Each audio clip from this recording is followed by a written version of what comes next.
Estou me dirigindo a você e nós vamos conversar um pouquinho sobre questões da avaliação da aprendizagem. Tradicionalmente, eu diria assim, nos últimos 500 anos da educação ocidental, nós praticamos exames escolares.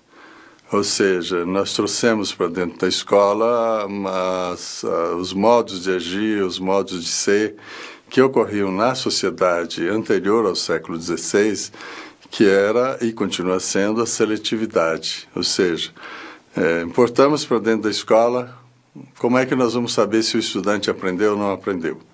Essa foi a questão que se colocou à educação no século XVI, porque anterior ao século XVI a escola não era como nós temos hoje. A escola era uma relação de um mestre, 2 aprendizes, um mestre, 3 aprendizes. Chamavam-se as oficinas de mestres e aprendizes. E a partir do século XVI começou a se pensar que um não ensinaria 2 ou 3, mas ensinaria muitos. E como se começou a pensar em ensinar uma quantidade relativamente grande de estudantes, e então a pergunta subsequente era assim: como que nós vamos saber se eles aprenderam? Para saber isso, se importou da vida social, os exames que eram utilizados para seleção, enfim, diversos âmbitos da atividade social. E se era seletivo, se esse processo era seletivo, ele foi importado para dentro da escola como seletivo. E então ficou assim: quem aprende, permanece. Quem não aprende, é reprovado. Ou quem aprende, prossegue. Quem não aprende, é retido. E esse modelo esse modelo seletivo, ele perdurou do século XVI ao século XX na educação ocidental. Qual que é a função da avaliação? A função da avaliação é garantir o sucesso em qualquer lugar, né?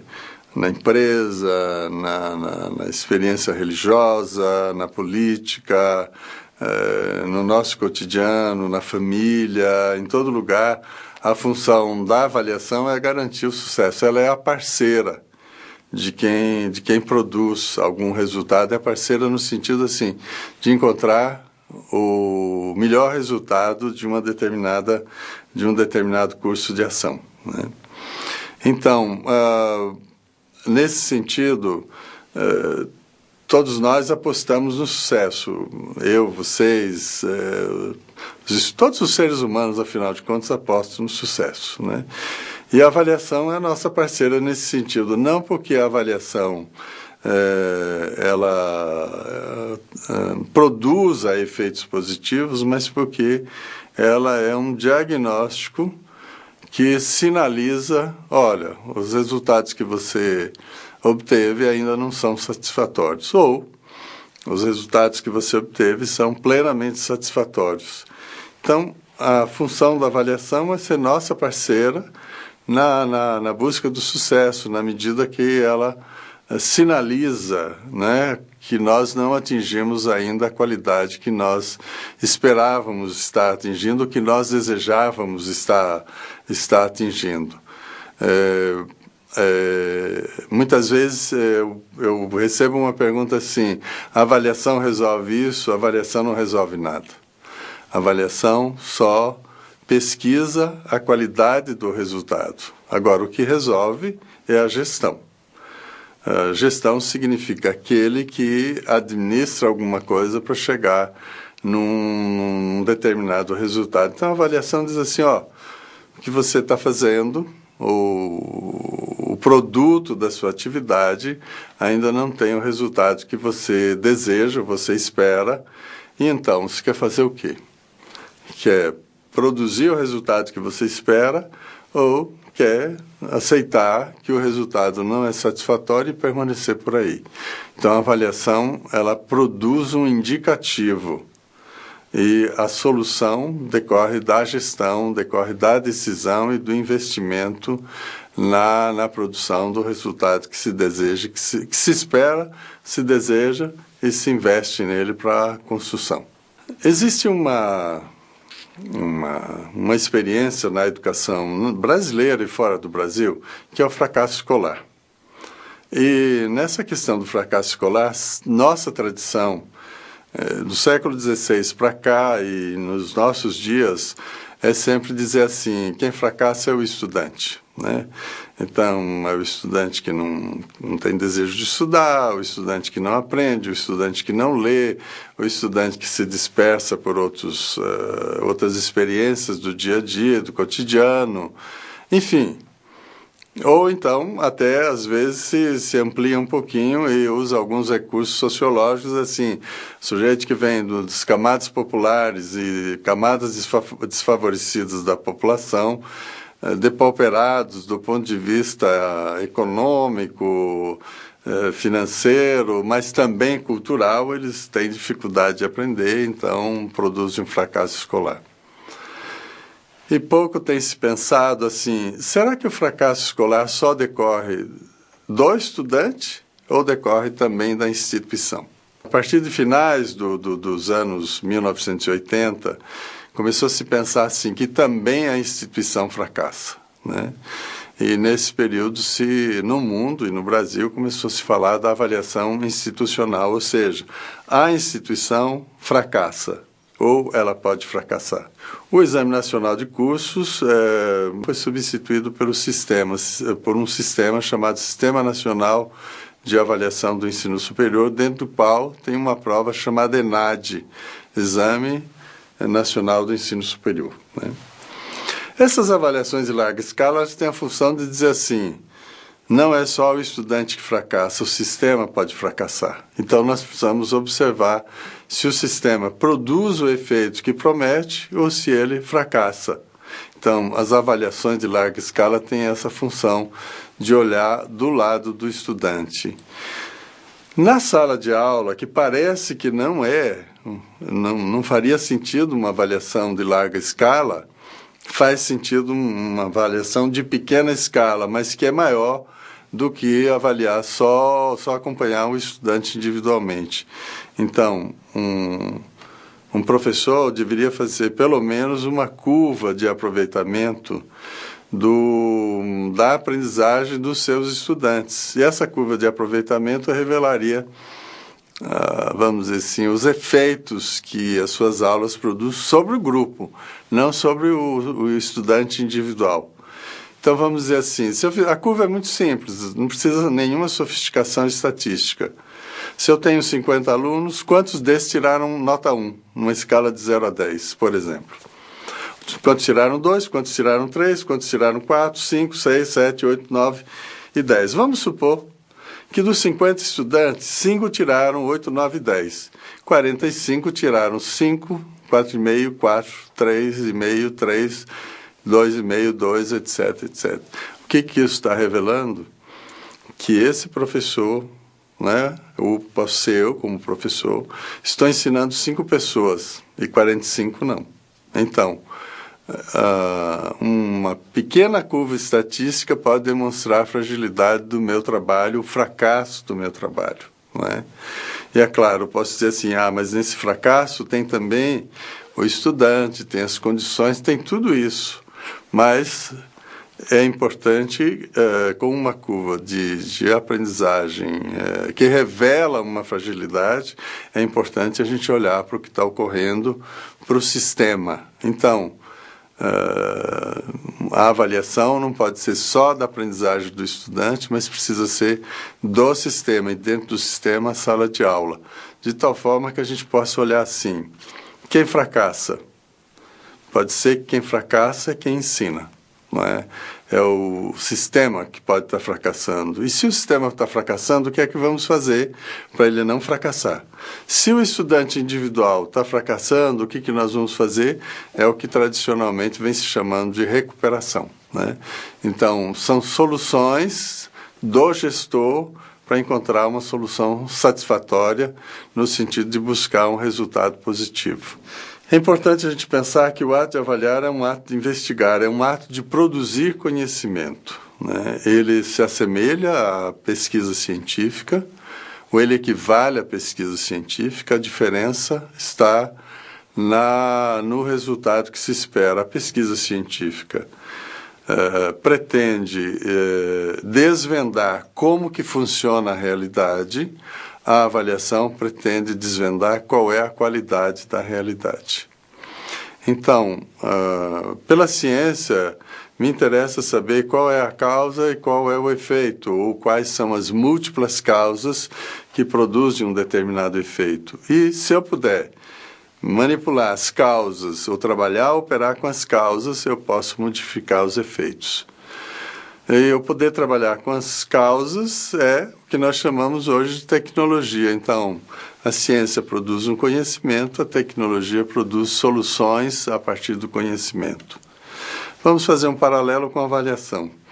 A avaliação produz um conhecimento da qualidade do resultado de alguma coisa e, na medida que eu produzo esse conhecimento da qualidade, a tecnologia seria a intervenção. Se o resultado que eu obtenho da minha ação ainda é insatisfatório, a pergunta: o que é que eu vou fazer para ele vir a ser satisfatório? A avaliação necessita de ser praticada com o rigor da metodologia científica. Se ela não for praticada com esse rigor, ela é pura e simplesmente expressões de subjetividade, de juízos subjetivos, de juízos emocionais e assim por diante. Não é que a subjetividade e a vida emocional não estejam presentes na avaliação, mas o rigor metodológico vai propiciar minorar muito as expressões emocionais que muitas vezes se fazem bastante presentes nas práticas avaliativas, porque parece que elas são só subjetividade. E no caso de coleta de dados sobre a aprendizagem do estudante, é preciso que o instrumento tenha sistematicidade, ou seja, ele cubra tudo o que foi ensinado para o estudante e que é essencial. Não pode ser um ponto que outro ponto, não pode ser perguntas aleatórias, mas precisam de ser perguntas mapeadas, consciente e logicamente. Senão, nós vamos entrar naquela coisa assim: ele errou tudo o quê? Não é? É preciso sistematicamente eu poder dizer assim: ele não aprendeu isso, não aprendeu isso, não aprendeu aquilo. Para isso eu tenho que ter um mapa do que eu quero saber. E esse mapa vai guiar a construção do instrumento, vai guiar a construção, vai guiar a correção do instrumento, vai guiar a leitura dos resultados, né? Então, eu tenho um mapa descritivo da aprendizagem do estudante. Isso é preciso levar em consideração num teste, numa redação, numa monografia, enfim, né? Nos múltiplos instrumentos que a gente usa. A segunda coisa é que esses instrumentos precisam ser vazados numa linguagem compreensível para o estudante. Terceira característica é que esses instrumentos têm uma compatibilidade de conteúdo com o que foi ensinado.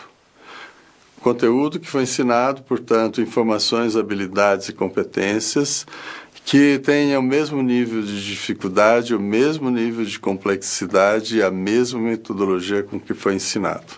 Se não, eu ensinei uma coisa, peço outra. Essa distorção entre eu ensinar uma coisa e pedir outra significa que eu não estou descrevendo bem o desempenho do estudante, né?